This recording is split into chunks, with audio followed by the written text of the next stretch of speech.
everybody. This is Dregs One. Welcome to a very special, very different, very unique episode of the History of the Bay podcast. This time we're on a little field trip, recording here at Five and Dime Tattoo Shop in the Five and Dime, the city of Oakland. And what better place to have Oakland's finest, legendary crew, been putting it down since the 80s. And still doing it. And they about to be at History of the Bay Day, November 9th at Public Works in San Francisco, displaying some art for the people. We got a few of the brothers. We got a lot of brothers in the house, but a few of the brothers on the mic right now. And let's give a round of applause for the TDK crew, man. Come on, y'all. Right on. All right. Thank you. We're doing this a little different today. So why don't we just go down the line? Once you guys introduce yourself, where you grew up, and what year you started writing. My name is Dregs One. I started writing like 1985, and I grew up in Alameda. Krash 2, started writing in 1984. I grew up in Oakland. Oh, I didn't know it was my turn. I'm done. I've been doing graffiti on and off for a long time. I can't even remember when. Fourth grade is when I started, though. How old were you? Shit, I can't even remember, man. Fourth grade, damn. And where'd you grow up? I grew up around the Bay, but mostly Alameda and Oakland. I write Spie, originally from San Francisco, and I've been in TDK since the early 90s. When did you start writing? Oh, 1984. 84. Yeah, and I'm Vogue, originally from San Leandro, California. Got in TDK in 1987. When did you start writing? 85. I'm Stash, TDK. I'm from East Bay. Basically, Hayward when I was a little kid, San Leandro, and Oakland. Pretty much covered all those grounds. San Lorenzo, I don't know. Anyway, yes, I started writing like somewhere around I would say officially around 90. But before that, I was doing this shit on paper when I was in elementary school. So I wanted to be in TDK when I was in elementary school. Talking around like fucking 85, so it's real. Cheph, SF, started around early 2000s, like 03. Started in the late 90s, but got into it really heavy in the early 2000s, for sure. What's up? I write Meut, TDK. I started throwing rocks in the 23rd yard when I was 6 years old. I grew up on the other side of the wall, the shady wall in the 23rd yard in Jingletown. And I used to be there throwing rocks, and it was like my playground. I used to walk home from school, and I would see people painting. And it was fucking Norm and Mike, and like it was all the brothers, painting that would become like my family later. But I just looked up to these dudes painting, and I was like, that's cool as shit. I was going to an arts magnet school, so I was, in the know about, some spray can art, but I'd only seen it in documentaries from New York and shit. Amend, what was the question? Where are you from and when you started writing? From Oakland, East Side specifically. When I started writing, I don't know, bro. I mean, graffiti, as we know it, I think in the late 90s, late 90s. You know what I mean? What's going on, world? It's Kufue, TDK. I moved from the East Coast to Cali in the late 80s, so moved to Alameda and Oakland, so I was back and forth from both. What was dope is I met Mike and all of them from Alameda to Oakland, because the west side of Alameda had the Pogies, Esperanzas, and the BVs. So when you run around there, you get to meet people that's breaking, writing, and all that, because it was a small community. So that was dope. 23rd, been going there since 87, 88 to do the same thing, throw rocks, take pictures, tag on shit, and that's me. Been writing since 91. All right, man. So I'm from the city. I know the history of San Francisco graffiti pretty well, but Oakland and the East Bay y'all got a different flavor, man. So since you guys been writing since the 80s, were you around for the origins of graffiti writing culture here in the Bay? I pretty much got to see it all. Yeah, like first generation writers before even Bomb Squad. You know, we were Devils of Graffiti, DOG. We had like a cat named Shane, Rob Rock. We had Curl. It's a TDK member as well. Crazy Rest Curl. in peace. Yep. He used to also go by Ice Wizard. Then there was like different rivalry crews too within Oakland. Then later on becoming Bomb Squad, BSK, with Style, and a bunch of other heads, Joe Fresh. Yeah. A lot of us got into TDK has got into BSK. Well, yeah. Okay, so that's like, is that considered like the first crew in Oakland? Pretty much, it really started getting really active on the street was BSK, Bomb Squad crew. Okay, so what was that early scene looking like? Was it influenced by like the New York style? Was it something similar? Was it something different? What was like the flavor of those early days? Honestly, it was a lot. For me, it was New York because we didn't have the internet or nothing like that. We didn't have the zines. We had whatever, like KQED, when Star Wars would come Star on. Wars, yeah. You get that. And then when you know, the book came out, that was our Bible. You know, me and Mike used to talk about that all the time. Whoever wasn't biting off of that was fronting. But eventually you come with your own shit. But yeah, definitely New York flavor and that kind of like funk style or whatnot. Yeah. Do you guys feel like it was connected to hip hop, or was it something different? Was it his own thing? For me, definitely hip hop, because I went from trying to be a b-boy, being a b-boy, but trying to break. And when that played out, you know, Popping and strutting, right? popping and strutting. Everybody was very cool. Yeah. First popping and strutting, right? And then the breaking. And Even then, Dream used to do that shit. You yeah, get Dream. white gloves on. We actually used to battle the BVs. They were one of us the breakers. Rock On And- Creation. Yeah, and we were Death Crew. So We it was used to go to Alameda and battle them, but we didn't even know each other yet. Me and Chuck Mike was good. He showed me one time. I'm like, oh, okay. We're talking about Mike Dream, yo. Yeah. so it was Mike all, Dream used to strut. it was all happening around the same time. For me, what happened with me is the breaking thing played out. Once the movies came out and it got saturated, a lot of my older friends went their separate ways, and they gave me the name as a dance name, Krash. And from there, I started doing graffiti. I started tagging. I was bombing a lot. My neighborhood was bombed. Like, if you didn't see a tag here and there, you'd see it in the middle of the street type shit. Used to fuck with the buses, all that. Yeah, Krash was like your UB40 in the city. Is that right? I'd see him at every park, man. Yeah, I used to have a couple of lines pretty sewn up with the buses. I'd tag the back of one with a Sakura, shit like that. And then I had to like be smart about it when I turned 18. I didn't want to get caught up. So I started doing more pieces and burners, but I'd practice in a tunnel. I was good enough to go to the tracks. Yeah. I got into rap definitely was when Mike did that Bus Station Jail right there in Alameda. Oh, yeah. Oh yeah, that thing was dope. We used to just go there and just look at it. And I grew up with Mike and I were already in. We went to middle school together, so that's where right after that we started hanging out. And then Mike, we went tagging all the time. Mike wasn't writing. He was writing Maze then. Yeah, I remember that too. Before that, he was writing Crazy Ace. Yeah.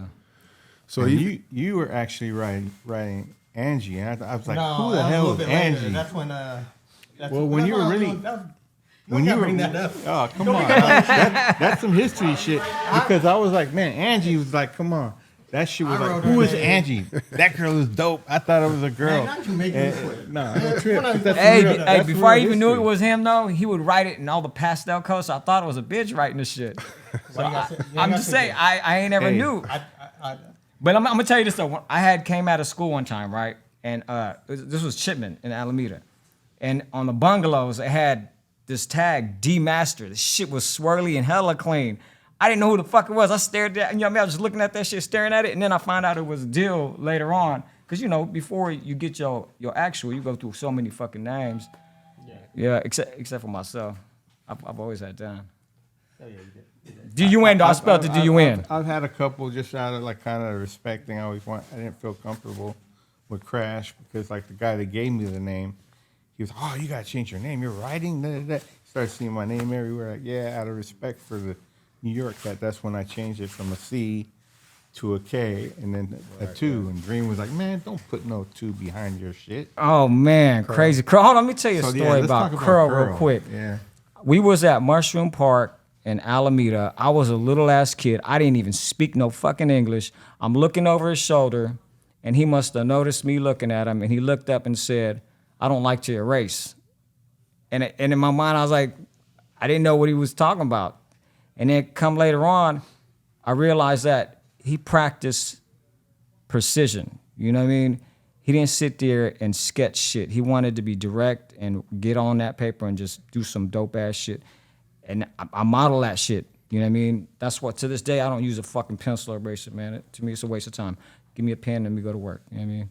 Much love, Crazy Curl, man. Oh, yeah. Oh, yeah. Curl's hella cool. Anytime we would go out bombing, we'd see Curl, and Curl would be like, Curl's pretty religious. He would be like, I like, Curl, come out with us. Just come out with us. He was like, nah, deal. He goes, I'll pray for you guys, though. He pretty much didn't really I'll pray for you guys. All right. He didn't I'm about to go paint. get this.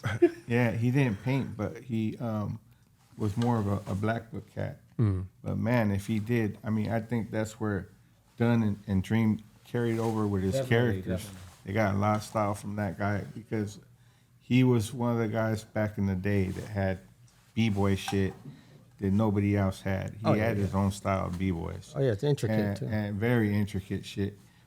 I used to mess with him back in the day when it was our crew was DOG, Devils of Graffiti. It was like a quick crew back in the day. We're just starting up, right? But then later on, he landed up going to Encinal, from Oakland High to Encinal, and that's when he got with Mike. Yeah. And that's kind of a cool thing because, of course, Mike was always been a style technician. So the two combined is like, man, yeah, that's where most of these characters came from, I think. Yeah, definitely, man. I definitely. It's a shame that we can't Respectfully find did his most shit. of his work. Yeah. But it's out there. I had a teacher, I don't think she's alive anymore, Miss Fassart from Oakland High, that journaled a lot of his work. She has it somewhere in the archives, hopefully, at Oakland High. It's there. You know? Yeah. This dude, I'm telling you, he had some characters that were like so in depth. Like he had like sceneries where it looked like a little girl holding a balloon, where it was like a cipher, and you could see the b-boy, the Puma shoes that were like always on point. It was like just very, for back then, just ahead of the game. Period. We always just try to get him to bomb and paint though, and he wasn't. Yeah, I guess. He just wasn't. There's a couple well-known writers from back in the day that were like that. They were just Black cats. books. Huh. Interesting. Even the early days, me, Jaro, Mike, we'd get on board, we'd head to the city, we'd go to Silver Terrace, we would go to the rooftop projects over there by the wharf. North Beach. North Beach, yeah, we would go to, and we went everywhere, to Coors Building, because it'd be word of mouth of where we would hear about all these pieces, then we just go out there, take pictures of them. Yeah. That shit was just dope. I remember when Doug had that big ass Eddie from Iron Maiden on that chorus, man. That shit that blew my mind. I love that shit. Yep. You guys each mentioned Mike Dream. How did each of you first come to meet him? I met him in middle school. We're the same age, so we had go to Chipman together. Mike, he's the first one to take me painting. We painted. First time I ever painted anything was the Chris's Steph piece. I filled in. He had a Chris's Steph outline. We jumped on the bus. I don't know how many cans he had. Maybe like 30 cans. And then he just had me and another friend named named Shannon Zest. He wrote Zest back then, not the same Zest that's in the crew. And it was, I don't know what time we painted at. Midnight. You know, we were just some teenagers out there on 23rd Ave. And then Mike he was painting the outline, then he just told us where to fill in. And, you know, we were doing kind of shit like we had two cans together, trying to blend colors together. And then Mike just cleaned everything up, and that was my first time painting ever. Oh, damn. Was that. Okay. And it ended up being like a big piece in Oakland, the Yeah. Chris and Cheph piece. I for sure. remember that, seeing that, thinking to myself, like, whoever did this has got some skills. I don't know who it is, but, you know. Yeah. And he painted for two friends that we went to high school with. When did you first meet Dream? I think I met Dream a little bit later, like in high school, when I was probably in 10th or 11th grade. I was with Style, and Style took me to his house, and that's how I met Dream. Yeah, we're kind of hanging out, but you know, it wasn't that serious. And then like later on, I just started painting more often and started seeing him more. What about you, Dan? Man, I didn't meet him on no graffiti shit. That fool threw me in the swimming pool. I didn't even know how to swim. Yeah, some kid shit. I didn't barely spoke English too. I think it was like 4th grade. Yeah. And then after that, you know, my brother Gyro started breaking with his brother Lil Jon. They got into a crew, Rock on Creation, right? And then I would see him come to the house once in a while, because at this time I'm younger than them, right? So Dill and Dream was writing way before me. So I'd be at the house, like, you know, building fucking skill, right? And then when he had asked us to come paint, because I was already bombing at this time, trying to just make sure everybody in the neighborhood see my shit, right? And then when they had gone out one night, he was like, won't you come? And man, I got excited, loaded up my fucking bag with every fucking can I had to do a 3-letter piece. I must have used 50-something cans on that shit, man. But I mean, you know, that was my first time really fucking with graffiti with him. And then after that, it was just like, you know, you got to follow suit. You got to produce something like everybody else in the crew, right? Yeah. Before that, I was just, man. But we all painted our first piece together. Yeah, I didn't know that. Well, my first piece. Yeah. With Gyro. Where that wall is? Montgomery? Oh, Montgomery. Yeah, we painted the old Montgomery War. So even back then, like, he was influencing you guys as far as like style and outlook on graffiti. Oh yeah, for sure. Yeah, major influence. And was he the founder of TDK? Yeah. Oh yeah. Along with him and Jay. Brother Jay was part of it too, right? Because it was then they started out of a band class. They was talking about putting a crew together from a band. Then it used to be TDA too. Yeah, like TDA. Yeah. We were the Devastating artists before. Yeah. And you three are like some of the original members, right? Man. Yeah, I am for sure. Yeah, I got in the same. I got in more in the 90s. Yeah. Yeah, Gyro. It was actually you and Dream that put me in. I remember that. Yeah. Oh. So when you first started, like, what was your outlook on like establishing the crew and representing it? Man, it was back then. It was just all about getting up, just painting. After I racked all that paint from a store we can't mention, but I went to 23rd and I was painting all the time. That was just like the funnest thing you could do is go out and go painting, or even to go tagging. It was like bombing was what I liked to do back then. Tagging was insane. But I didn't know shit about doing no pieces. I would watch them and I'd be like, man, I can't do no pieces. So I got more into racking paint and stealing shit, and I ended up, you know, doing that shit for a minute before I got back into graffiti. I've been off and on with that graffiti shit, but it's always been, you know, watching them ahead of me, man, made me want to pursue it the same way, put some style into it, you know. And so what year did the crew start? Damn, there's a discrepancy on that. I seen a spiral notebook from Brother Jay, right, which is Pac's older brother. He had in his spiral notebook written 1984. So that's why I assumed it was, but somebody else said 85. They seen it written down in 85. Mike was painting that red building like, it had to be like 83, 84. Yeah, see, that's why I said 84. I never been in that brick building. Yeah. This is when Dream used to write Crazy Ace, you know?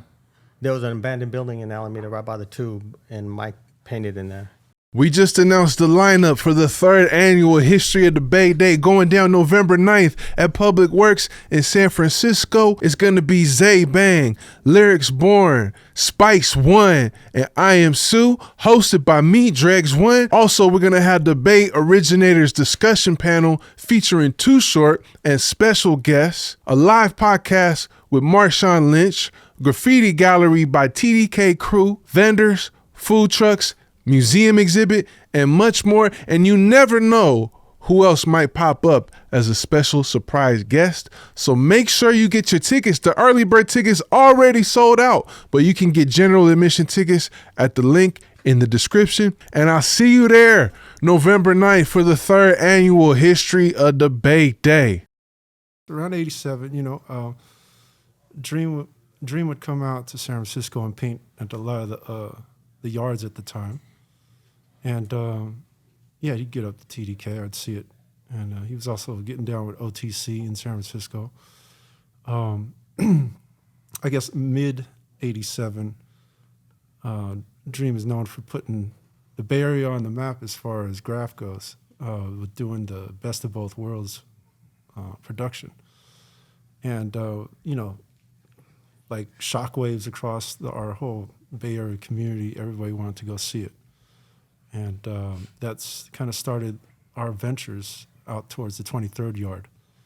I'm still mid high school, and we would just get on BART and go searching, and we would find a lot of Dream and Vogue's pieces out there at the 23rd yard, and TDK was definitely a heavy stamp all over the place. So from that point on, they were definitely known as the style innovators for the Bay Area. Myself meeting Dream at that time while he was painting that was really substantial as far as my own development. He was the star, I didn't actually get to really fully hang out with him. And then actually go painting until later 89, and then going into 90. and from that point on, we just started kind of painting a lot, hanging out a lot. But actually, it's strange that I don't think I actually put up TDK with what I was doing until probably late 94 or even 95. It was just on some homie, more TMC, real tight friendships. TMC was I jumped in that in 92. Mm-hmm. So Dream was in TMC too, right? Wasn't he? Yeah, I think because of our partnership, Dream and I, him being from the East Bay, myself being from the West. We were already on this thing of uniting crews and having unity in the graffiti community. Mm-hmm. And that's what a lot of the IRI posse, the international, outernational IRI Massive was all about. And that kind of, that got started in 90, and we were both, pushing that on both sides of the bay to the point where a lot of people wanted to get down with it.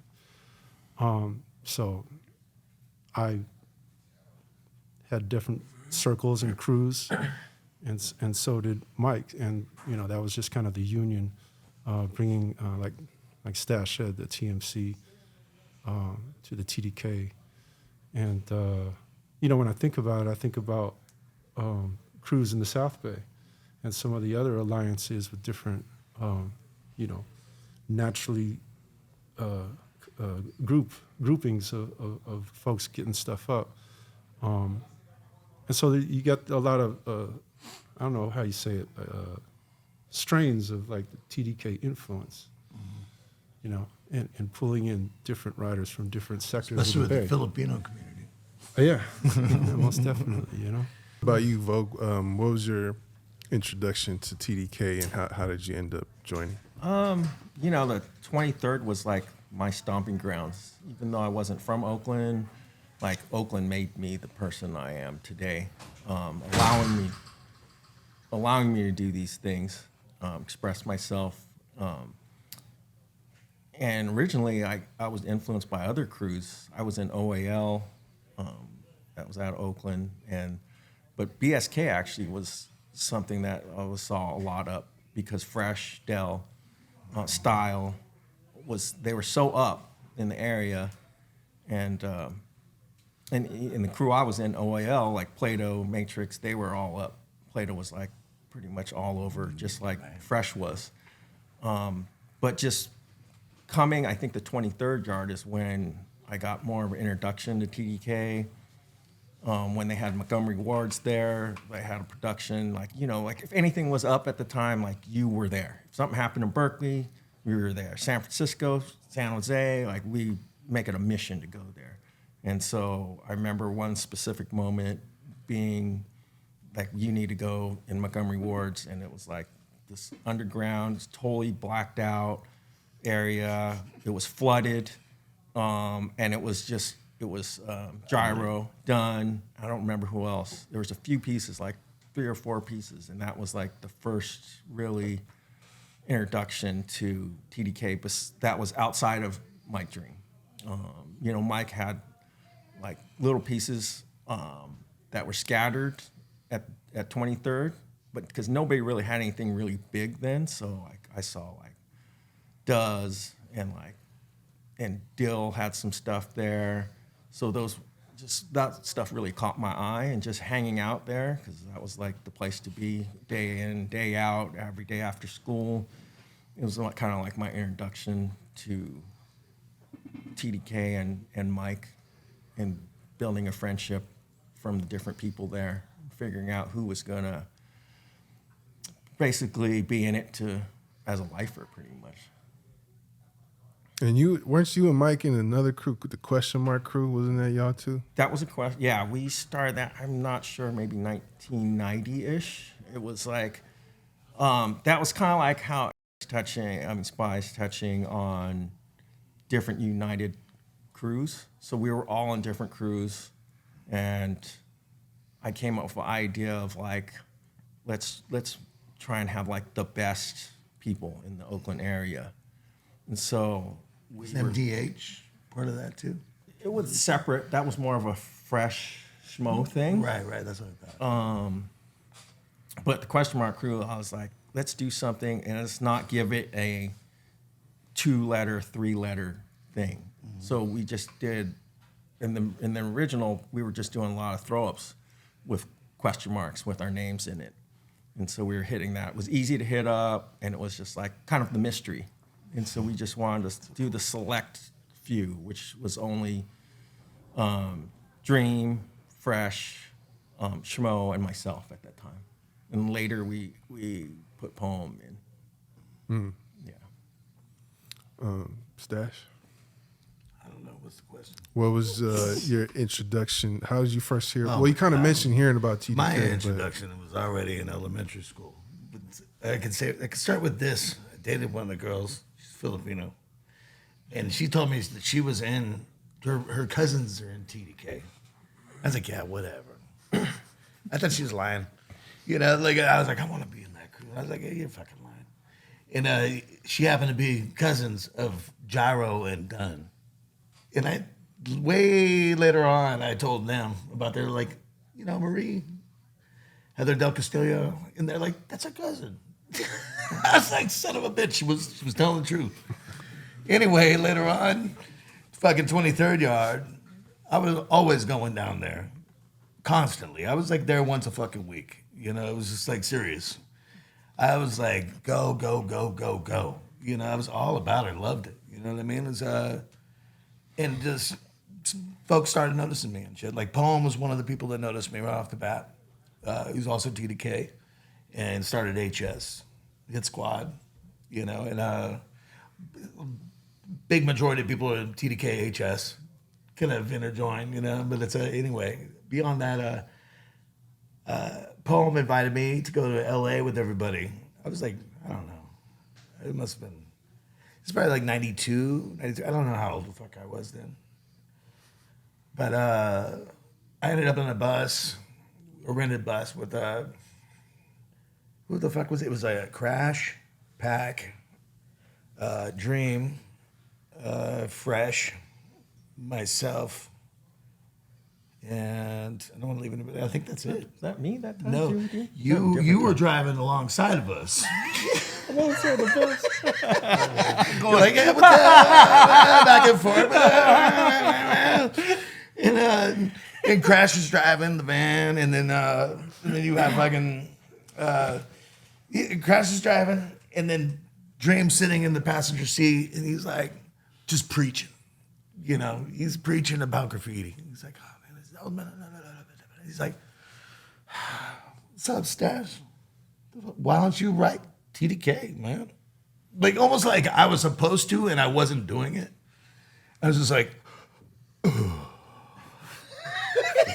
it's like, I've been practicing that shit for fucking years. Can't wait for the first fucking stop to write that shit. You know, I was so excited.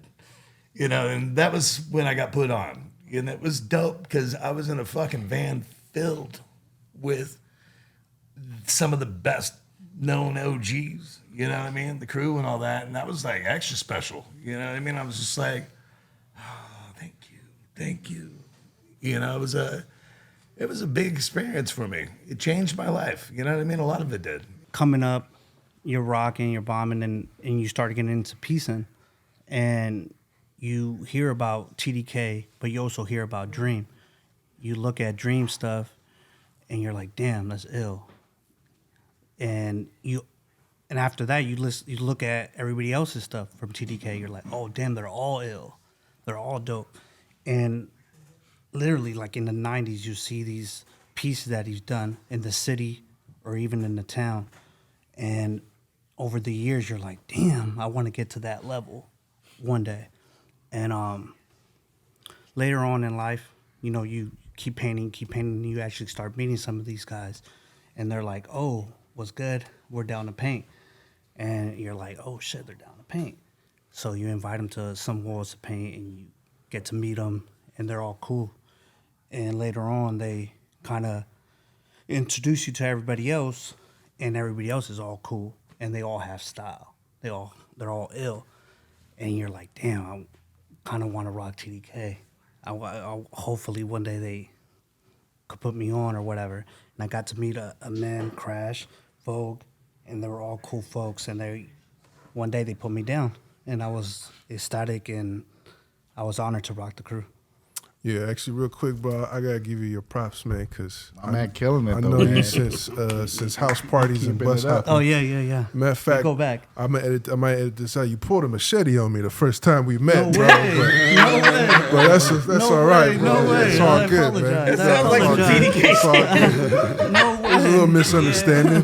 You know what I mean? Oh, I'm sorry, No, man. it's all good. He wasn't the first. He wasn't the Oh, first to damn. do that either. There's one right over there. But I was gonna say I go back with you since No, that we go long, back. and we was always like, damn, Cheph going for it. Like you was the only one from our generation to really go for it with like piecing and style and bombing. You was like bombing pieces. So Right on. I Appreciate just want to that. give you a props, bro. And I don't know if you remember, but back then, like my brother actually was your producer at Yeah, one point. yeah. That's some cutty. I still yeah. have that tape. Yeah, he actually showed me how to make beats. He taught me how to make beats. Dope. He taught me about graphic design. He taught me about recording first time. So So we go that back. Yeah. shout out to you and all your brothers and Appreciate you. all my partners on Shotwell, man. There you go. That's what's up. Mission District. Hey. But go ahead, Meut. How did you first hear about TDK, and then how did you get down with the crew? Yeah, I was, like I said, man, I was a natural. I grew up playing in the yard, throwing rocks and shit. And so when pieces started popping up, I was just around. And so like I always knew what TDK was. I didn't know it was a thing. You know what I mean? I was just a kid, like, you know, out there. But, you know, if I grew up in Italy, in a certain neighborhood in Italy, I probably would have been a cyclist. If I grew up in fucking Piedmont, I would have been a bitch-ass investment banker.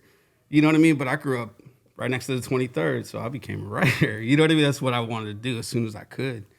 And I remember stealing paint, collecting, and then ended up, you know, being around the guys, right? And the first person to ever really pay attention to me was fucking Mike. And there were some days, I was literally there every fucking day. Like Jace, when he was in BA, before he was TDK, used to call me the yard keeper. because literally I was in the yard like every single day. You used to carry a big ass bag. Hell yeah, big ass bag full of paint in case there was a spot open or somebody got dissed so I could paint over some shit. You know, and I was ready and I had my books in there, I had some paint. But I was always there to paint. And then Mike was there alone painting one day, and I just was sitting there watching him paint because that's what toys did. That's what kids did. And I was just hanging out and watching paint. He said, "Hey, blood, what are you doing? Get your ass, come here." And I was like, "Oh shit, what'd I do?" You know, like, did I write over some shit of theirs? You know what I mean? Like, did I fucking mosquito bite somebody's piece? And he was like, "Hey man, he just started painting again." And he was like, "What you write?" And I was like, I was hella embarrassed because I didn't really have a name. Like Carlo was saying, you know, you don't know what you write until you actually write it. But I told him what I was doing. He's like, "Okay, I want to see what you're doing next time. Like, I want to see some shit from you, blood. Like, for real. Like, I want to, show me something next time you're in here." And I was like, "Okay, yeah. For sure." And I took that as an assignment. So I was like, damn, I got to come up with something dope and paint it. You know what I mean? And so, like, I had a piece of wood in my backyard and, was practicing on that forever. But, on some toy shit. But, like, that was my introduction to TDK, was actually talking to Mike. And that was one of his gifts. Like Spie was saying, he made you feel special no matter who you were. And that was one of his gifts. And, like, his foresight and part of his genius was that he talked to everybody. He talked to kids. He talked to Namani, who's Guafole's sister, like, brought his grandfather down here because he was from Germany and he knew about German graffiti and he wanted to see Oakland graffiti because Namani was talking to him, and he was like a famous art dealer in New York, and so he wanted to come down to the yard and, like, he talked to Dream and Poem, you know what I mean, about art, and, like, Rob, or, like, actually got to know Namani's grandfather on some shit. And, like, when he went to Germany, he called him and, like, connected him with some graffiti writers. You know what I mean? And so, like, that was one of Mike's, one of the things that he did that was really genius was, like, paying attention to everybody, like, especially the toys, the young ones coming up, the kids. And, people talk bad about the youth, but the youth is power. You know what I mean? When I was coming up, I remember wanting respect and all that shit, but also you had to earn that in those days. Like, today they call it gatekeeping or whatever, you know what I mean? And, like, yeah, hip hop was on some serious gatekeeping shit, but that means you just had to be dope to get to the next level, advance to the next level in the game, like the song goes, and that was what we were taught to aspire to, and I think that things are people have a lot more access, you know what I mean? And that was one of the special things about TDK, is it was legendary before the fucking internet. Think about that. It's like, how do you become worldwide known before the fucking internet? Like, that's crazy. That's people trading flicks. There's people sending hard copies of photographs around the country, around the world. You know what I mean? And graffiti becoming like a worldwide community of art, of vandalism, of freedom. You know what I mean? Like, that's incredible. And I think that was one of the great things about Mike, is he paid attention to everybody and, like, stayed up on what young people were doing. He stayed in contact with it, Yeah, he paid attention to me. That's all I know. Man, how did you first hear about TDK, and how did you end up joining the crew? I mean, the year is a blur to me, bro. I don't know who keeps track. I'm sure someone here knows, right? I don't, My bad. As I get older, there you go. I lose track of the years, man. But how did I hear about Mike? I mean, I'm gonna tell a little different story, because Mike, everybody's complex, right? And so coming up in Oakland, I met Carlo first, done, right, at Built to Last tattoo shop across the street from the Hells Angels spot. I used to go to Fremont High School, right? And so I had a partner at the time, Rise. So big shout out to Rise. Me and him, we would rock shit, right? But he started kind of sharing, like, yo, we were just racking. We were just writers, bombing or whatever at the time. And he was like, yo, we were trying to make some bread in high school. And he was like, yo, Carlo airbrushes. If we rack airbrush stuff, Carlo will buy it. So I was like, all right, cool. All right, we trying to make some money. So that was my introduction, right? I went to the shop. I'm like, yo, man, I got like a few grand worth of airbrush stuff, By the way, I'm a changed man with a whole new game plan. But yeah, that was my introduction, man. I got to meet Carlo. He bought all the stuff we had. And then through that, he introduced me to Mike. He was like, "Wait, you all right?" Because initially we didn't care. You know what I mean? We heard about him, but we were on some whole other tip, right? You know, in the town, that's what it is. You're on your own. You're doing your own thing. You don't care what the next man's doing. So at the time, it wasn't a big deal per se, right? We were doing graffiti just because we were out late. We were out hustling late. You know what I mean? And so it was what it was to do. There was nobody around when we were out. So we were like, might as well hit our name up. You know what I mean? So it was more on some of that stuff. But yeah, so Dunn was my introduction. I built to last back in the day, high school days, late 90s. And then got to meet Mike through that. But as everybody shared, you know, yeah, he was like super, didn't care where you came from, you know what I mean? It was like, yo, what up, man? You know, you right? Oh, dope. You know, so he showed respect, so we gave him love. You know what I mean? So, yeah, we were just selling them stuff, you know, as we were rocking. But yeah, that's my introduction. What about you? And then, wait, you said how I got in the crew. Again, maybe somebody remembers. I don't know, man. I think Krash. So I got a connection to Krash. You know, I won't share too much details, but I got a connection to Krash. My original crew is KOD in Oakland, right? And so, you know, it's more on some street shit now. And you know, that's what it is. But you know, that's my connection to Krash. And then he, I guess, nominated me or something because I was really active at the time. And then, yeah, I got put down with the crew, bro. But I don't remember a year per se. Yeah. My introduction to the crew, when I first moved to California, we came to Alameda and East Oakland. And in Alameda, on west side of Alameda, or actually all of the Bay Area, Filipinos especially, but like Filipinos, like Mexicans and like Native Americans, when I first met them, they was into hip hop. So I was like the first, me coming from the East Coast, like, oh, you from the East Coast, so you know about hip hop? I'm like, of course. But then they also wrote. And I think for me, Alameda, you couldn't live in Alameda and not know who Mike was. That was impossible, right? But for me, being in West Alameda at Woodstock Park and seeing, you know, a handball court, that was the first introduction, right? And then the second one was going to 23rd, because my older brother, I got older siblings too. My older brother took me to 23rd. He's like, check this out, they actually rock down here, you know what I mean? And that's, we go where the trains is at. And seeing that yard for the first time, I used to go there every week, constantly, always looking at the pieces, trying to talk to the writers. And being a badass kid, once you start doing things that adults do, they kind of pay attention because you're taller. They're like, how old is this kid? You know what I'm saying? You know what I mean? And so then they would talk to you. So Mike always talked to us, right? And so like, you fast forward, you know what I mean? It's not the 80s no more, you know what I'm saying? It's 90s, so I'm in high school now. So now I'm hustling too. So, you know, to a man's point, like, I got a best friend who's like family named Kenyon who wrote Basic, right?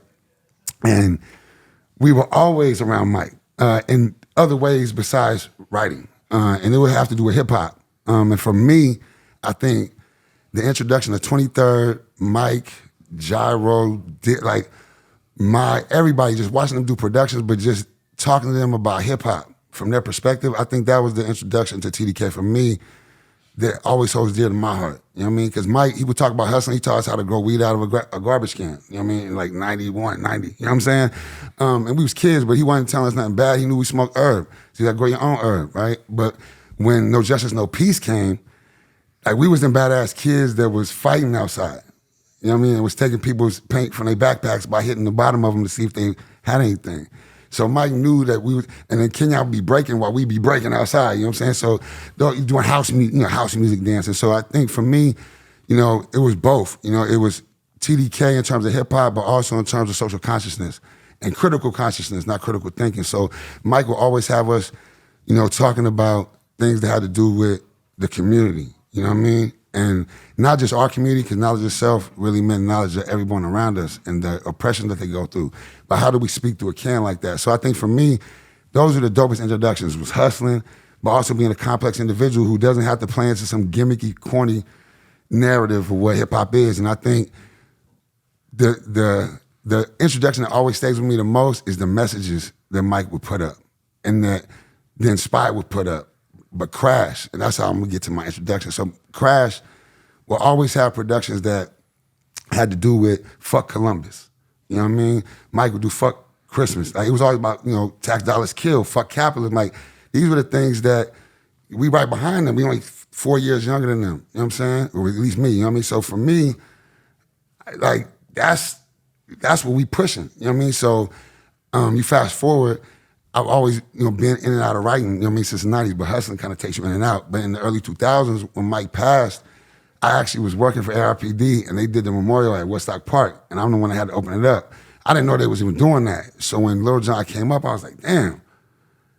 I stayed outside because, I ain't trying to do that. But that year, I started painting again. So by I think we're going to say 2002, 2003, around there, Krash had put me in BSK around that time, early 2000s. And then by the time I got put in TDK in the early 2000s, Dunn and certain other people already thought I was. So I don't really know what year in the early 2000s it was, but, it was shortly thereafter, my man. So that's my introduction. Well, each of you guys talked a lot already about the influence that Dream had on you. What was he like as a person? What are some of the things that stand out most to you? That goes everywhere. I mean, for me, I think our bond was really tight because we did so many things outside of Graph.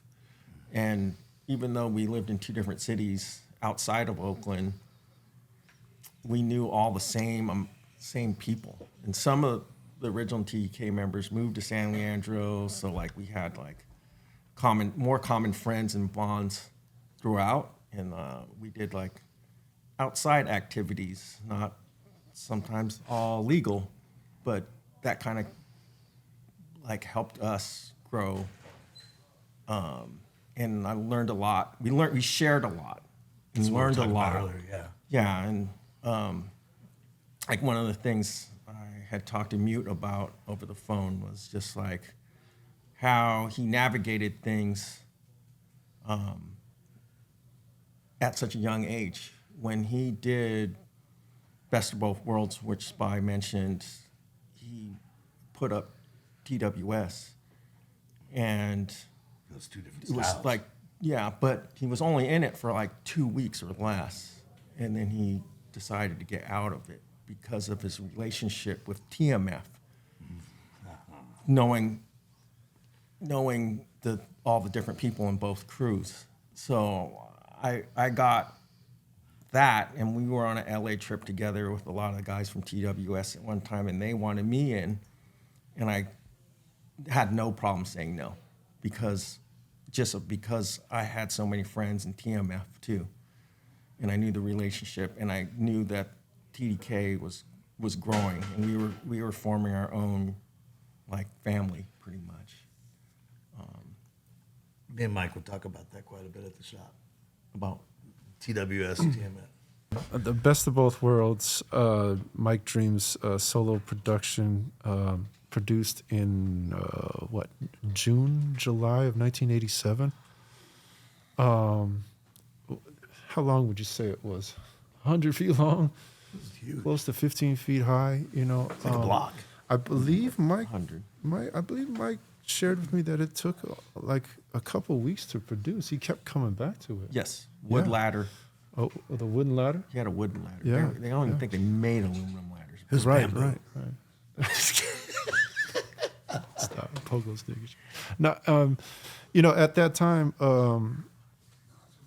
the anticipation of possibly getting in a new book by Henry Chalfant and Jim Pregoff was big.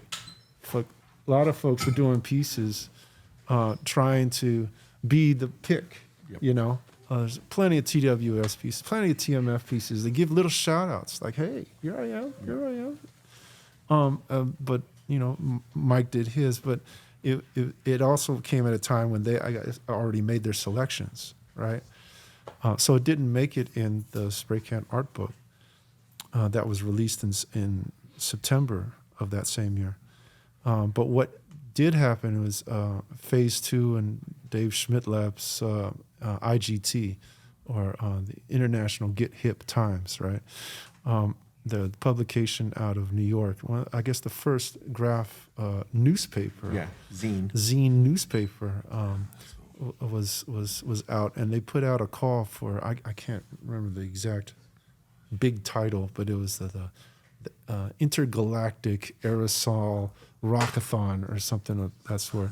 And they put out a call to all the people around the globe to send in pictures of their burner that they wanted to like have previewed. Mike sent his in. There was a number of SF writers that responded to that call. It was SF and Bay Area. And Mike, they didn't say top number one picks, but certainly it looked that way because when they made the centerfold, his was on the top, the best of both worlds, right? And then at the very bottom of the page it says, "Hey, Mike Dream, we need to get an interview with you." There was a lot of other people, nice mentions on that outspread, but everybody knew that best of both worlds kind of won it, right? And that's why he basically put the Bay Area on the map as far as what we had going on out here. And himself, of course. And himself. And he started getting a lot of fan mail from around the world, snail mail, sending pictures, sending notes like, "Hey, we're doing this over here." All pre-internet. All pre-internet, yeah. So like, going to across the waters to other continents, people were writing him and he was writing back, sending them back, yeah. So that was why it was such a big influence, not just for us around here, but for around the world. People were talking about it.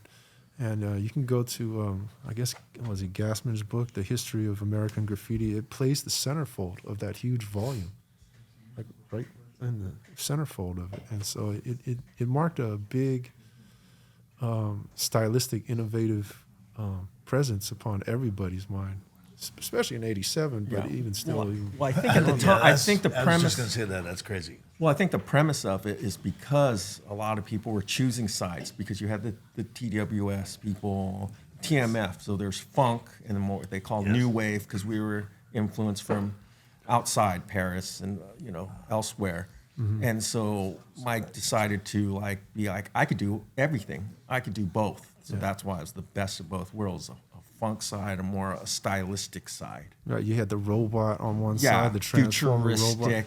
And then you had the D-boy on the other side with the double gauge shotgun, like old school, with the cowboy in space, almost like. Yeah. I think the glue that Mike magically had with so many people was just his the sincerity and how loyal he was. You think about your guys' partnership, busting out those amazing pieces. Certainly our time together, shared a lot of, there's a lot of personal bonding. When he was with Pac, and them two was a team, and enough said about with Plan B. Yeah. Him and Jesse was just like inseparable. They grew up, really honing in on their artistic abilities and handling what needed to be done and forwarding their dreams as much as possible, So I think that kind of thing, anybody who had interaction with Mike felt that immediately. This is somebody that gave you all of his attention, gave you all of your... Just made you feel special. Made you feel special. He gave you a lot of love all the way around, and that it was just amazing like that because it just kept building on and on, Yeah. I think that's what makes the crew special because he handpicked a lot of the originals, and he knew that there's something special in each one of us, the ones that are still around and still painting, and it just transferred to our kids. A lot of the kids now, that's going to be the next generation to fulfill this TDK legacy, and then had mentioned. Talking to you outside that his death actually made us stronger. At one point I didn't know if I would ever paint again when it first happened, or other members would be in the crew anymore, new ones. Right. Yeah. Right, but then just gave me initiative after certain amount of years to step up, change things, change the way I thought of things. Changed, like, if I was to die tomorrow, what would I do? I changed my tags. I switched up from imagery to developing my pieces more. You've always been a hustler. Well, that's part of hustling. But I think that's what really me and Mike, that part of him, rubbed off on you. rubbed off. Like we bonded so strongly on that part. Mike, for me, was such a positive role model. He actually taught me to believe in myself and treat everybody like an equal. When you're painting next to him, when I was younger, I would be like, man, I didn't feel worthy enough. But he treated everybody like that, like, you know, he was that Yeah, kind he was of a definitely the person to build on other and people. To me, put Oakland on the map. That's who really did it, with Mike Dream, for surely that.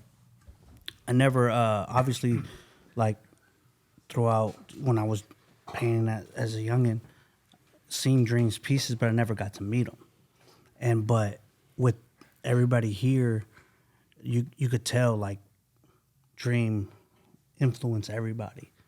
And, like, political, hustler, or just being a player. You know, so, like, just chilling with them, they became brothers. We paint, and we still get down. So, yeah. I mean, I remember doing Erotic City together, and it was literally a shit talking every day. Like, That's amazing, though. That's what pushes you. It was like, That's what pushes motherfucker, you. do you want me to finish that for you with my left hand? You know, like there was a rock, and it was, you know, it was weird. You know, you take breaks. You know, when you paint, you're in your focus, and you're not talking, right? You're doing your thing. He's doing his thing. I'm doing my thing. And there was this one rock, about 2 feet big, and I would write my name on it, and then I'd go back to paint. And then all of a sudden I'd come back, and then he took a break. He wrote his name over my name. So it was like we wrote our names over each other on this specific rock. It's like the battle of fuck you one. Yeah. Oh yeah. Well, I wanted that to happen. I wanted a battle between us during that time because With Shamar Crew. I wanted to spark. Yeah. I wanted us to get better. Yeah, absolutely. You know. That's nothing wrong with that, man. And inspire That's other people. That's what we need. Is push each other. Yeah, and I think that's what he did. I remember even in Erotic City, I'll just touch briefly, is like, I wanted him to do something that nobody had done. And I was like, I want fucking black fill. And he was like, black? Nobody does black fill, because everything was so tutti frutti, colorful at the time. Everybody did, you know, colored with black outline. I was like, no, we're gonna do the opposite. This doesn't fit our theme. I said, let's do a black. And he was like, you sure? And I was like, yes, 100%. Erotic City, something like when Mike brought me in, we wanted to make that yard and do something just as big as Best of Both Worlds. And it speaks Mike all over the place. Yeah, I mean, it was just both of us. We wanted to try something funkier, and everybody was doing different things in SF across the bay. Doing, you know, there was Psycho City and you know, Funk City. So I knew there was some. So there's all something cities. So we were like, what can we do? You know, and we wanted to make it crazier. So I was painting women's faces, so I wanted to paint it more sexual. So we were like, we wanted to push the envelope farther. And that's why, like earlier when I said the black fill, we wanted to do something that was different at that time, to really change it and put Oakland on the map and ourselves. Stash, why don't you tell us about the shop? Hey, can you keep the convo down? I can hear you on the mic. There's a shop in East Oakland by the Hells Angels Clubhouse, and Dunn worked there. I actually started working there before Dream had done. It's whatever. It just happened. Is the dude that was owning the shop at the moment, Big Mike. He loved graffiti for one, so he would go down the yards and all that shit, and like he was just like, oh my god, I want these dudes to work at my shop. You know, like pretty much how it happened. So then, you know, like. Dunn came through, and then shortly after that, Mike Dream, he was starting to fucking tattoo as well. So it was kind of a funny situation. Like, you should just get up in here on this, but it's seriously. Yeah, it was an interesting time period over there in Oakland. You know, it's come on, help me out here. You Tell me can, some yeah, shit. you can. Come on, jump get in here, get in here, get in here. My dream was too much of a celebrity to be fucking tattooing though. Yeah. He was just trying to highlight This all the is bitches. absolutely true. Yeah. There would be women coming to visit, and they'd be out in the front of the shop, and there'd be car accidents. Because all the dudes are like driving down the street. Hey, but my dream had a charisma about him, man. He didn't really have to spit too much, man. Bitches just be on him. That's that town shit right there. He was just like this. But that whole shop, it was like a learning experience I felt for all you guys. It was like, Stash is the one that called me to come through to the shop. yeah. He was like, you should tattoo. And But you guys are doing everything. It was not. That's why I don't think it was. It was more of a. It was amazing. Yeah. It was a amazing. learning. I was learning a lot from them Yeah. cats. You know what I mean? It was trip. It was a free for all. You wanted a like- Christmas tree, you could buy one. You Yeah. wanted a dog, you can come get one. that would be Carlo. That would be Carlo. Yeah, but I've seen it all but, no, don't run away. Don't run away. But then I remember one time at the shop, we were all like writing down each other's names and doing stuff, and then Carlo, I thought I was all proud of my piece for a minute, and then like did one, and I was like, damn, I was like bummed. My shit looked like shit compared to his. And I remember like Dream's like, God damn, Carlo, why you gotta do Stash like that? I was dying, dude. I was like, you son of a bitch. It's like, so that's the beauty of being around each other. You know what I mean? Like that makes you, boom, you strive more. You know what I mean? Like, damn, I better get better. You know what I mean? Like I gotta get better. They gotta make my shit better. I think places like that allowed people to come through from other crews, and that was like one of many. So when Frank had this shop that's now Trilogy, when it was Five and Dime, I gave it that name. He asked to borrow that name, and then but other people would come through, crew besides crew members. Anyway, out of towners would come because they knew it was a writer-owned business. When I had my shop selling paint for over a decade, same thing. I was connecting with generations of people. That's where I met you for the first time. Okay. So yeah, people coming through, just to buy paint, chop it up. I mean, but it kept me in touch with younger generations too, Yeah, graffiti's a thing, man. I have people from Japan visit for tattoo shit. See. And they were like, it's no different. Yeah, they roll up and they're like, hey, Stash, these guys are from Japan. I was like, hey, how you doing? And they're like, oh. I'm like, what's your name? I'm like, I'm Stash. And they're like, Stash TDK? And I was like, yeah. And they're like, oh. Yeah. I was like, what the fuck? Yeah. That was amazing. You know what I mean? Like to be known. This is before internet. Yeah. You know what I'm saying? Like this is extremely- being published in Yeah. a couple things or whatever, Yeah. and that's insane. Like to have people come from another country and know who you are is amazing. And be part of this whole crew. You know what I mean? That's a trip. Gotta say. This thing is different venues, different avenues of bringing art to the people. But in Absolutely. the meantime, you're meeting people and talking about it. A space like that is like a little salon, right? You tell us a lot of your personal what's Yeah. going on Yeah. in the world. Yes.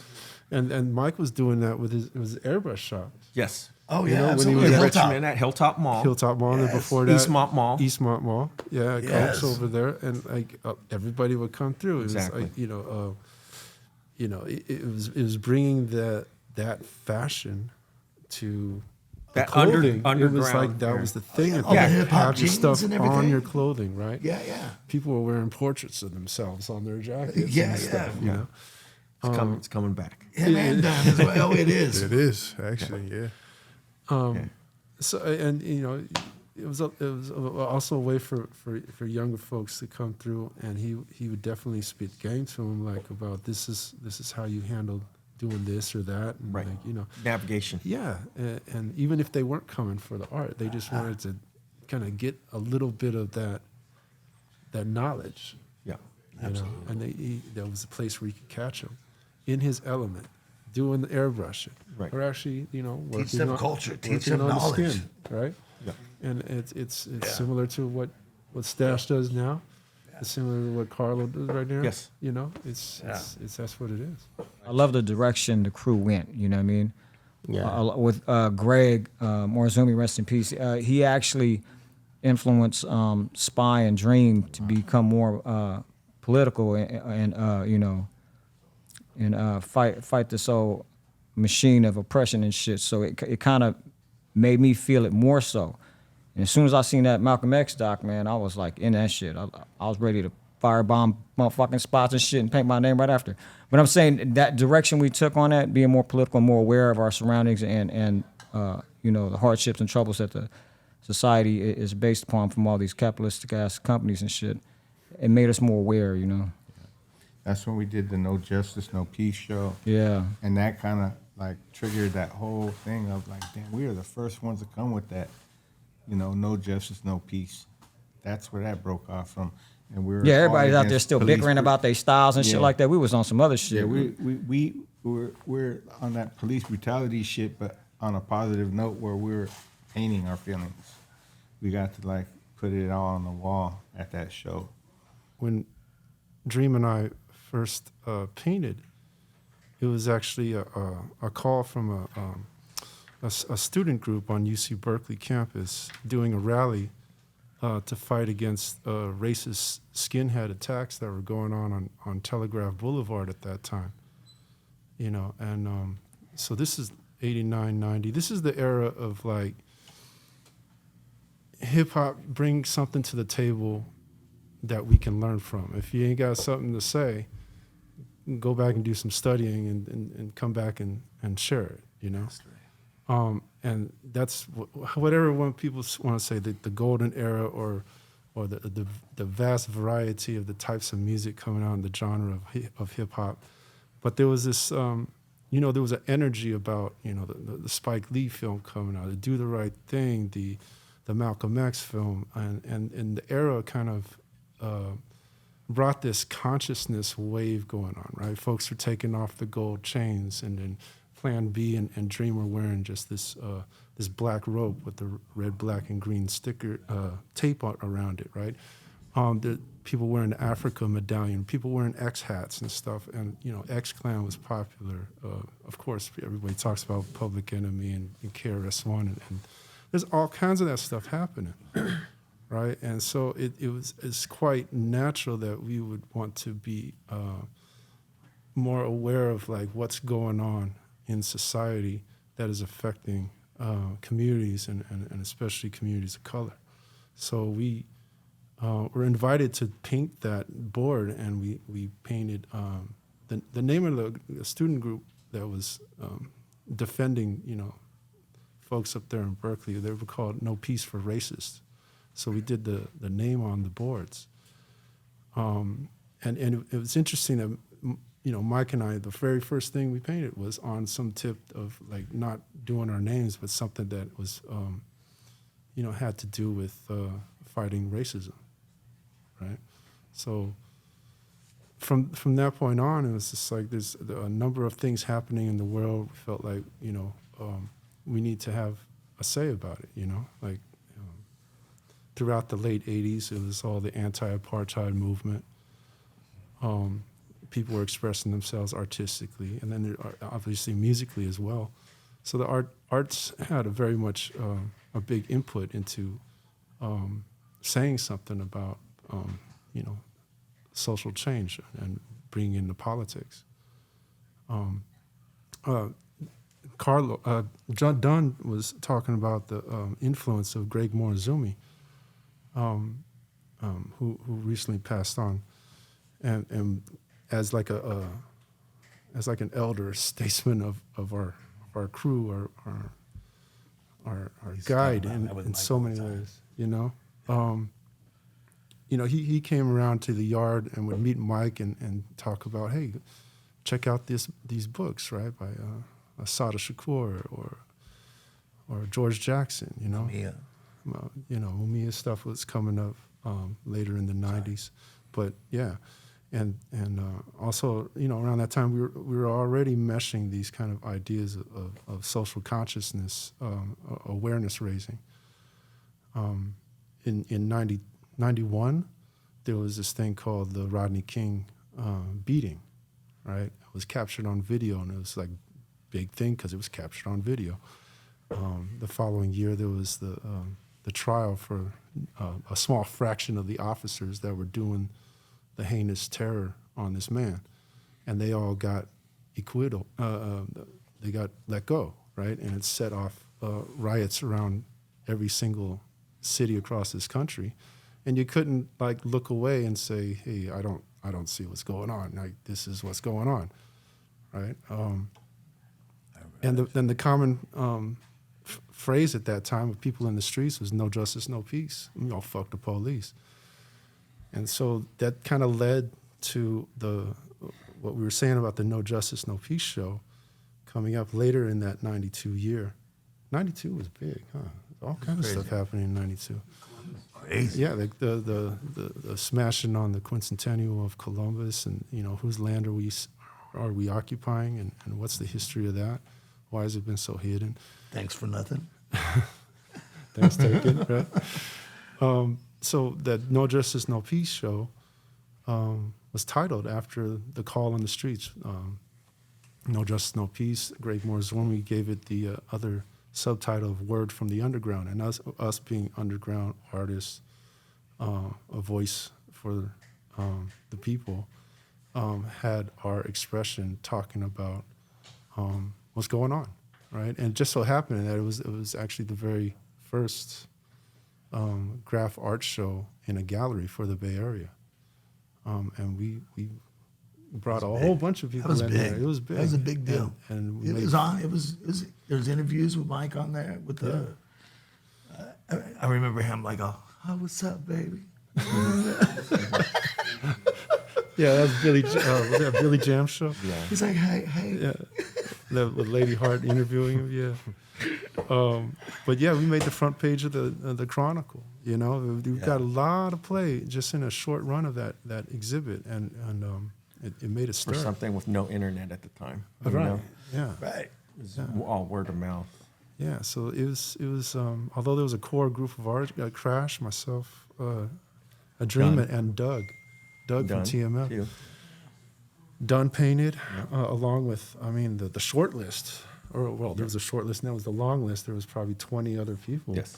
Yeah. And we just kept bringing more and more in. So there was like a general unity amongst all these different crews around the whole Bay Area that we can unite on something that we all have a common sentiment on, which was, police are fucking with everybody.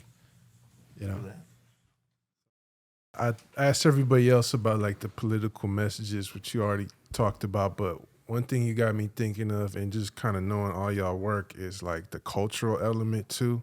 Like, it's not just, you guys have a very diverse crew. That's something that NM brought up. It's like Black, Asian, Latin, white, indigenous. So can you speak on that in terms of what's it like being in a crew that's that diverse, but also incorporating all the different cultures into the messages too? I mean, for me, I'm glad you said NM. That was a special introduction for me because NM came out here from Philly. He came out from Pennsylvania, from where I'm from originally, right? So being from that part and the way he tags his flows, like we automatically kind of jive with that. He's the same age as my brother, so they knew each other. And I think being Black in the crew, it was dope because like with Mike represented Filipino and Black people, heavy. You know what I mean? But he also represented the Native American struggle, the First Nation struggles. But he also represented Free Palestine, like things that people do now performatively, you know what I mean? But it was real, you know what I'm saying? So like, for me, personally, I just felt like it was a true, honest representation of hip hop culture as it's supposed to be, as a resistance culture that comes from children, where it's not gonna be, cookie cut linear, Eurocentric. Is going to be in a circle that keeps evolving, you know what I'm saying, through natural progression. So I think for me personally, like culture means everything. And to be honest, like I can't watch the people to my left go through something and not stand for them. So I think whether it's immigration, whether it's, sovereignty, whether it's police, terrorism, we all experience it. So I think none of us can sit by and watch it. But being TDK, teach them culture, you know what I'm saying? Like, how you gonna do that if you don't really fight for it? So that's my take on it. No, I mean, I think he touched it on all aspects, right? But I mean, for me, it was a little different, right? Put that right. For me, it was slightly different, just because my upbringing brought me up. But I think TDK inspired me to become more aware. You know what I mean? And seeing them stand out as like, wait, hold on, they doing graffiti, but they putting out this message. You know what I'm saying? I didn't come from that. You know what I mean? I came from most of my family gangbang at the time. You know what I mean? And so that's all I knew. It just I was doing. That's why I said like graffiti. If you're gonna talk about graffiti, I was doing more like gang stuff in the neighborhood before that as a little kid, right? So we want to count as like when I touch a spray can. That's way before when I was a kid. But yeah, I think it just gave me a different perspective. You know what I mean? And so showing me that like you can actually do this once you build a clout. You got to listen. People listening to you. Like why put out some bullshit, right? Like put something out that actually matters. And that's what it inspired me to do, right? And so, like he said, even to the noise of like performative, like painting and shit. Like we don't do that shit, man. Like we gonna do it from the strength, from the love. You know what I mean? Anybody call me, I'm down. I'm down to paint. I don't want to, I rarely do this. You know what I mean? But yeah, so my man, I think covered it all. I feel like TDK is so Bay.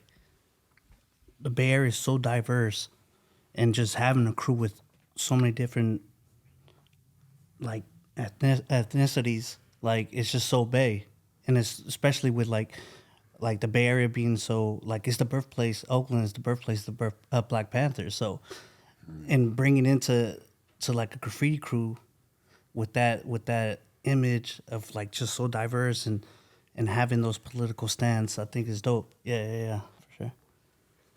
Yeah, I think one of the things that really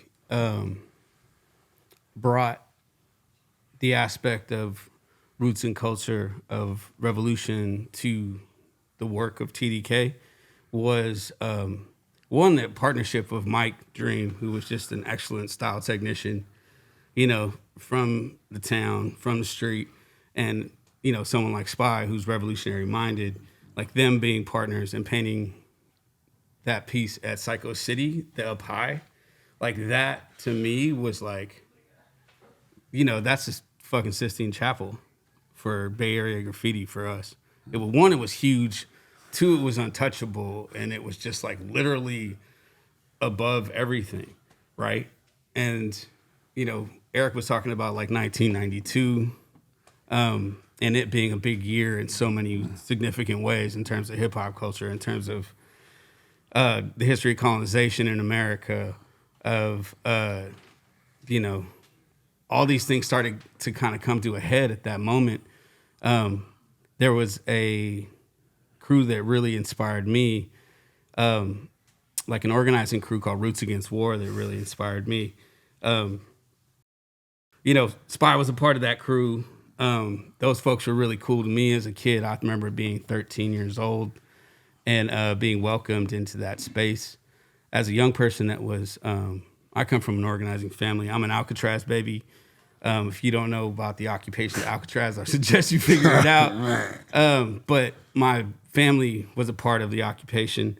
My aunt being one of the first 14 to start the occupation of Alcatraz when natives took it over to draw attention to the bullshit of colonization that was coming down on our communities. The state, the federal government trying to get rid of our people and take what's left of whatever land holdings we had and putting us through hell. That my family was a part of that occupation. My mother hitchhiked from boarding school in Arizona to San Francisco to participate in the occupation and was on an island, and met my dad at the Indian Center on Valencia Street in San Francisco. And that was literally the beginning of our family. And that's where I come from. Greg Morizumi was a cultural worker and a central part of Bay Area hip hop culture, especially in the East Bay. was a curator, a cultural node. This dude touched so many lives of so many important people in terms of Bay Area hip hop. Friend of Boots Riley, I think he gave him the Phaelo records that he ended up sampling for some of his work in the coup. I remember hanging out with him and drinking sake and, talking about shit that he's been through and shit that he's seen and how he sees the importance of the relevance of spray can art as a voice of oppressed peoples. It being a youth-driven culture coming from kids who don't put up with shit and will speak out against it, like that actually is the voice of, the basis of revolution. Like it comes from young people and elders working together and pushing the things over. Greg was super important to providing a space. He used to run La Peña Cultural Center, and La Peña was one of the first places that a lot of rap groups could get their start. Cyanide Crew had some of their first shows there. They had their record release parties that I DJ'd one time was there. It was probably one of the best sets of my life before they opened. You know what I mean? I opened for them before they played. Greg made all that possible. He had to argue with the staff at La Peña just to create space for young people to do what they wanted to do, right? And self-determination being a critical part of revolutionary culture, people doing what they need to do, saying what they need to say. That was super important to us, and that really kind of gave us a perspective that what we were going through and what we were talking about was relevant, that it had a stage. And like Eric and Mike in leadership of this crew, putting those things out and kind of driving the message, a lot of us kind of gravitated towards that and fell right into place with that. A lot of us came from it, whether we knew it or not. And it, a lot of us learned that through the course of our lives in graffiti. All of us share a lot of time with Greg, but I think, man, what Marty left with, that's just real. That resonated hella much with me just because that's a heavy loss, you know what I mean? Just in terms of what we do. And I'm sure, Francis, I'm sure Amin could say the same thing. Just, in terms of what we do as writers with our tool of visual dialogue, right? Like Greg was very, very important in making sure that we stayed that course. No matter how, wild we got with writing, we still, had to be conscious with what we wrote. You know what I mean? And, Greg was real big about supporting both. And, that's a heavy loss to the writing community in terms of hip hop too. You know what I mean? Like heavy. And then also for us that use it as a pedagogy. You know what I mean? Like use it as a practitioner to save lives in terms of young people. Like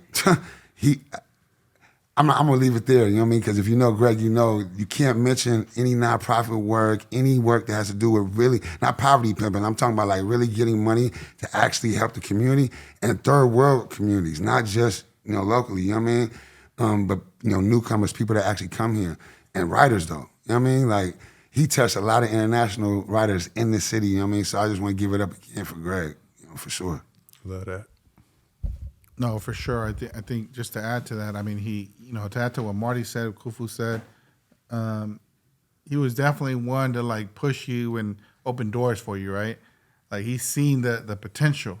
You know what I mean? I was just sharing with somebody earlier that at the California Endowment, I just went to a meeting there and forgot that Greg asked me for some canvases like 6-7 years ago, and that shit's still there. I was like, yo, wait, that's my shit. Hold on. But, now Greg has passed, and I'm like, yo, like, I hope they know what they have here. Because there's a bunch of dope artists, canvases in that space that would not be there unless Greg would have asked. You know what I mean? So definitely just sharing that. He was a big influence. And actually to the fact of, like, when I was a knucklehead coming up, I remember to this day, man, he was trying to connect me with Estra and Spie back in the day. I think it was the Basie.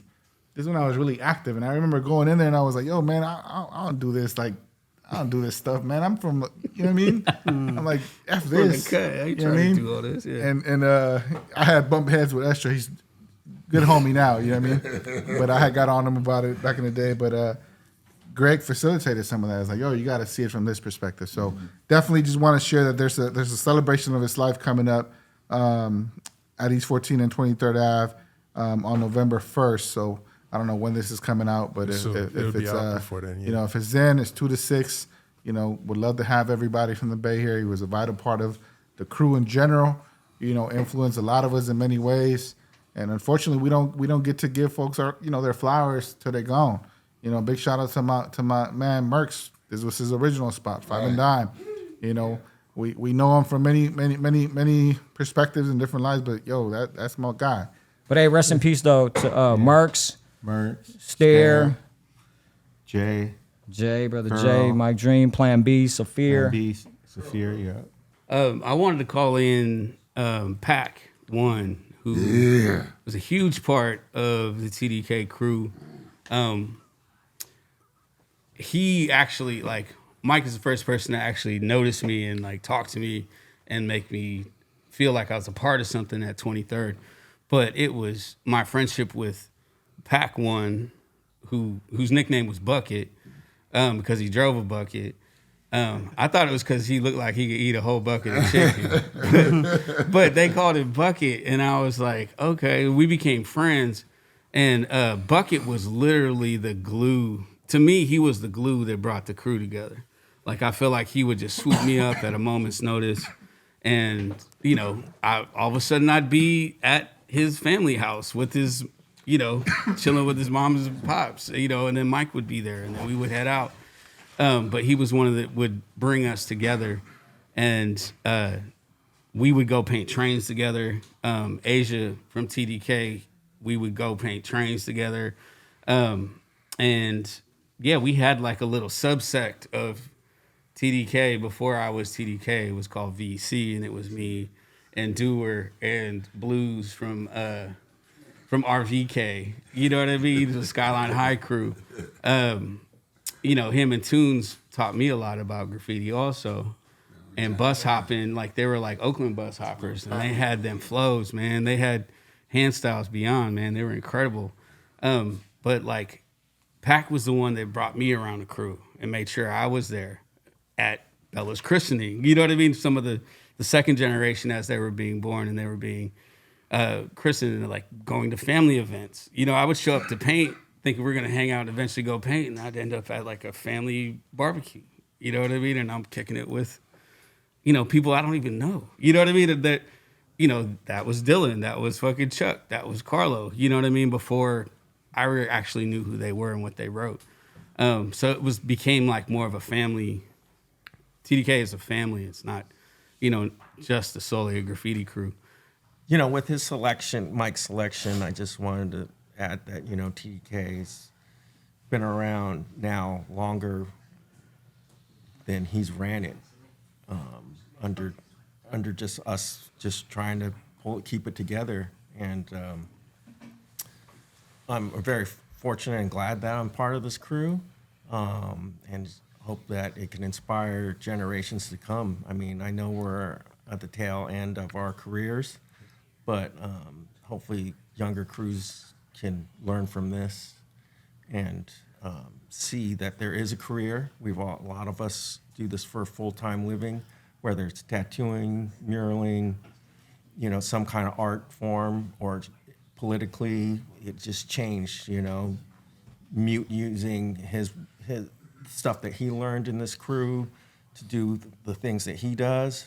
Without him, I have to say we wouldn't have all these dream days, and I think that helped spread our word and our beliefs and Mike's beliefs. And I just hope that and thank you for doing this to inspire others for years to come. Right on, man. Thank you, guys. Bless up. Yeah, they just think it's, just to say that it matters that there's collective energies that come together, and it's worth it to hold on to your alliances, And I think, the brotherhood, sisterhood that we've kind of established over the years here is, it's a beautiful thing, Family is a good thing. His brother spearheaded a whole new chapter in the Philippines. Aside from the Oakland originals, there's no other TDK crew out there besides Oakland and the Philippines at this moment. And Bass, Hearth, Else, MC Nee, Loke One, and Sketter are the new heads out there in the islands? We need to work on getting one in Mexico too as well. Oh man, yeah. I've been trying to reach out, but it's tough. Dope. You know, we got to get the right heads in. Yeah, right? we will. Yeah. There's thousands of hours of stories. There's thousands of pieces and things that you can reference. I would love to see all of it, you know, from all you brothers, like, you know, in the coming days, you know, in our remaining time on this planet. And I would love to see us share that with young folks and like, you know, see what the future can bring once they see what, you know, we're really kind of where we came from. You know what I mean? And it's not just being, you know, part of it is being dope, but part of it is actually what you're actually going to say too. You know, and that's equally as important. Okay, bro. Well, November 9th, come share. So you guys are going to share some of that with the youth, with the people. History of the Bay Day. For sure. Thank you, Meut, for helping organize everything and bringing this together. You know, my co-producer, Sean G, speaks very highly of you. Big supporter of your Never Over brand. And when we were planning this year's event, he had the thought. He said, hit up Meut. Let's get TDK involved. Let's get some art on display. Sure. And so I'm looking forward to seeing what you guys bring. No pressure. Whatever you bring is going to be dope. And it's going to be a dope day. We're going to have Spice One, I Am Sue, Too Short, Marshawn Lynch. And hopefully you watching this come through November 9th. And in the meantime, thank you very much for putting this all together. And thank you, everybody, for sharing the story. Thank you, Dunn, for sharing the space. Jordan holding us down behind the lens. Everybody, we did it. Let's get a round of applause, man. Let's go paint Once now. again, let's go bombing. Let's go bombing. Bring the camera. Let's go. Let's go. I got pain. Recognize where you got the game. We got our own style, got our own slang. Northern California is a West Coast thing. This is the history of the Bay. Recognize where you got the game. We got our own style, got our own slang. Northern California is a West Coast thing. This is the history of the Bay.